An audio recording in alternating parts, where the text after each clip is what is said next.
ये है talks news network और आप देख रहे हैं पॉलिटॉक्स, राजनीति का कच्चा चिट्ठा। पिंक सिटी प्रेस क्लब में आयोजित प्रेस से मिलिए कार्यक्रम में सोमवार को मुख्यमंत्री अशोक गहलोत एक अलग ही अंदाज में नजर आए। लगभग 10 साल बाद प्रेस क्लब पहुंचे सीएम गहलोत ने करीब 2 घंटे तक पत्रकारों से बातचीत की। मुख्यमंत्री ने जहां एक तरफ भाजपा की केंद्र सरकार को छापे वाली सरकार बताया और बाड़मेर रिफाइनरी की लागत बढ़ने को लेकर पूर्ववर्ती भाजपा सरकार को घेरा, तो वहीं राहुल गांधी को एक इंटेलिजेंट पर्सन बताया। इसके साथ ही सीएम अशोक गहलोत ने राजस्थान के पत्रकारों के मुद्दे पर भी चुटकीले अंदाज में बात करते हुए जल्द समाधान की बात कही। मुख्यमंत्री अशोक गहलोत ने कहा है कि मैंने अपने जीवन में अलग तरह की राजनीति की है। मैं अपनी जिंदगी से संतुष्ट हूँ। पब्लिक के लिए जो भी फैसले करता हूँ मुझे आनंद आता है। पत्रकारों की चिंता मुझे ज्यादा है।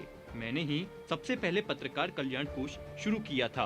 बता दे, मुख्यमंत्री अशोक गहलोत ने मोदी सरकार को आड़े हाथ लेते हुए कहा है कि फितरत है इनकी गवर्नमेंट की, मोदी जी की और अमित शाह जी की। हमारे यहाँ छापे डाल दिए ना, हमारी गवर्नमेंट गिराने के लिए छापे कितने बड़े बता दीजिए।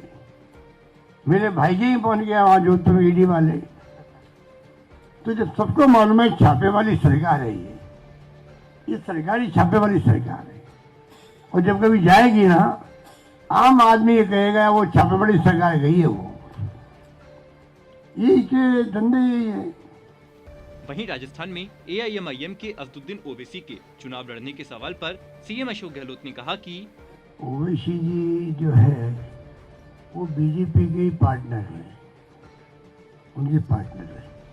तो उनके जो कुछ भी अल्फाज होंगे वो बीजेपी के खाते में जाएंगे। ये दोनों मिली भगत करके बात कर रहे हैं। ज्यादा मैं नहीं समझता, लोग बहुत समझदार हैं इस देश के अंदर। कांग्रेस के पूर्व अध्यक्ष राहुल गांधी की तारीफ करते हुए मुख्यमंत्री अशोक गहलोत ने कहा कि राहुल गांधी ने जो डिबेट शुरू करी है हिंदुत्व की, उसमें आपको जाना पड़ेगा। मैंने 1 मिनट बैठो, बड़ा अच्छा क्वेश्चन पूछा आपने। देखिए, देश में जो मैंने कहा कि डेमोक्रेसी खतरे में है, संविधान खतरे में, मैंने क्यों कहा? कोई मुल्क जो है धर्म के नाम पर बन तो सकता है।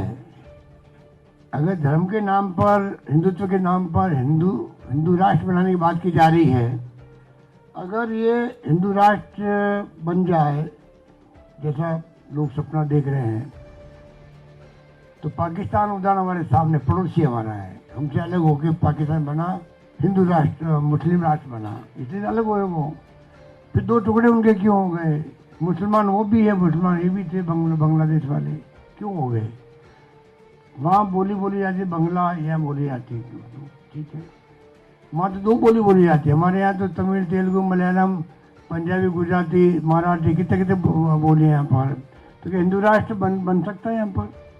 तो ये जो सपना देख रहे हैं, ये लोगों को गुमराह कर रहे हैं सत्ता में बने रहने के लिए और सत्ता में आने के लिए। वो कामयाब भी हो गए हैं, कामयाब तो हो गए वो, पर आज देखिए कितना लोगों में असंतोष है, असुरक्षा की भावना है।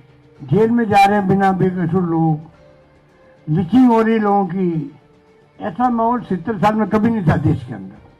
और फिर मोदी जी कहते हैं कि 70 साल में कुछ भी नहीं होगा। तो ये देश की जनता को फैसला करना पड़ेगा अल्टीमेटली कि सच्चाई पे कौन है, ये मानना। मुख्यमंत्री अशोक गहलोत ने कहा कि कोरोना काल में मैंने 560 वीसी की, 100 से ज्यादा कोविड को रिव्यू किया, बाकी गुड गवर्नेंस के लिए काम किया। जनता को कैसे सुशासन मिले, इसको लेकर दिन रात काम किया। वीसी के माध्यम से कम 500 करोड़ रुपए की बचत हुई। गवर्नेंस से कोई कमी नहीं आने दी। सरकार ने बेस्ट गवर्नेंस देने का काम किया है। कोरोना की तीसरी लहर को चिंता जताते हुए मुख्यमंत्री अशोक गहलोत ने कहा कि कोरोना से बचाव का वैक्सीन ही एकमात्र उपाय है। तीसरी लहर कैसे भी आए, हमारे पुख्ता इंतजाम है, कोई कमी नहीं आने दी जाएगी। पूरी व्यवस्था की है। राजस्थान ने अच्छे ढंग से कोरोना मैनेजमेंट किया है। वहीं राजस्थान में शराबबंदी के सवाल पर मुख्यमंत्री अशोक गहलोत ने कहा कि पिछली बार सरकार बनते मैंने रात को 10, 11, 12 बजे बिकती थी शराब, मैंने 8 बजे कर दिया। और मेरी आलोचना भी हुई जब मैंने कहा इलेक्शन में क्या, मैंने वैसे ही कहा कि मैंने इसलिए किया है कि आदमी लेके जाए घर पे, टाइम पे जाके सो जाए पी करके, वरना वो 12 बजे आता है, टक टक करके खोलता दरवाजा, उसकी पत्नी है, बच्चे खोलते ही वो गाली करो उसका नहीं उतरता है, ये सब बंद करो इसको, मतलब तो काफी इसका वेलकम हुआ था उस वक्त में। तो वहीं इस बार सरकार रिपीट होने के दावे पर पत्रकार ने पूछा कि सचिन पायलट को साथ लेने पर सरकार रिपीट हो सकती है।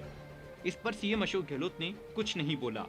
सीएम गहलोत ने कहा कि सरकार के खिलाफ कोई एंटी इनकम्बेंसी नहीं है, इसलिए हम फिर से सत्ता में आएंगे।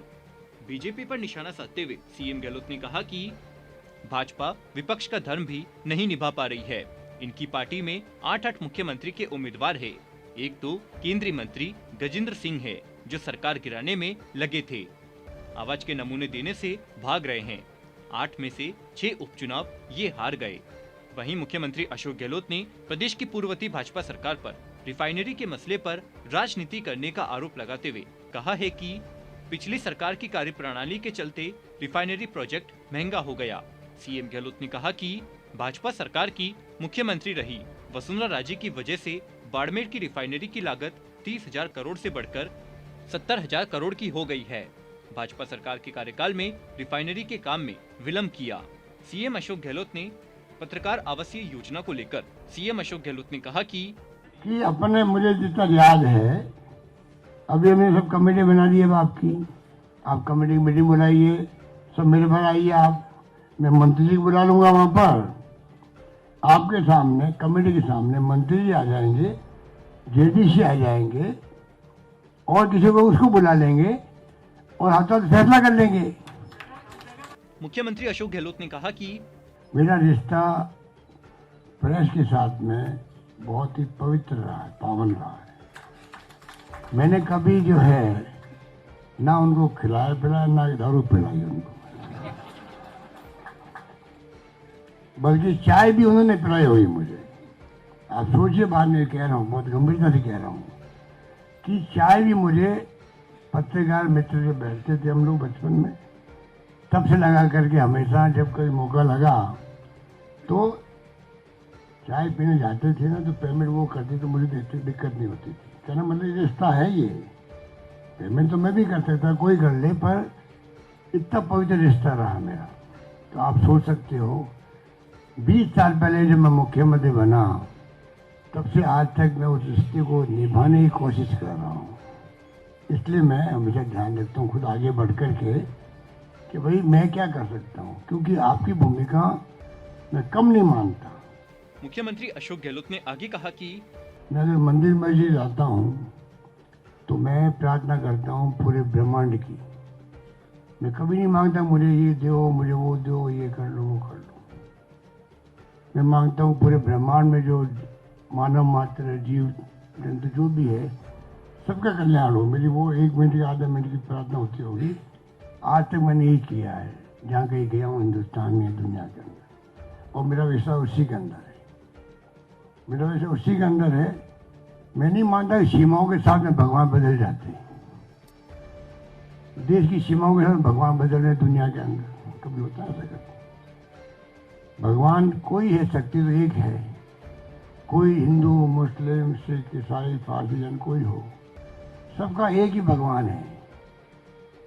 और उसके लिए मैं प्रार्थना करता हूँ तुम सबका कल्याण कर, कोई शक्ति है तो मेरी अलग तरह की अप्रोच है। पॉलिटॉक्स ब्यूरो, जयपुर। ये है टॉक्स न्यूज नेटवर्क और आप देख रहे हैं पॉलिटॉक्स, राजनीति का कच्चा चिट्ठा।